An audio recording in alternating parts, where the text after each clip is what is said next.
place. Thanks for tuning in. If you like this video, please give it a like, comment below, and take a moment to subscribe to our channel. Saint Godefroi is a quiet and beautiful town, located on the southern coast of the Gaspé Peninsula in Quebec. If you love charming, peaceful places surrounded by nature, this is the spot for you.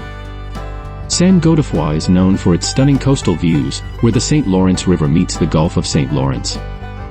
The town's name, Godefroi, reflects its French heritage, and it has a warm, welcoming vibe that you can feel as soon as you arrive. One of the main attractions here is the Saint Godefroi Lighthouse, which stands tall along the coast, guiding ships safely along the river. This historic lighthouse is a perfect spot to take in breathtaking views of the surrounding landscape.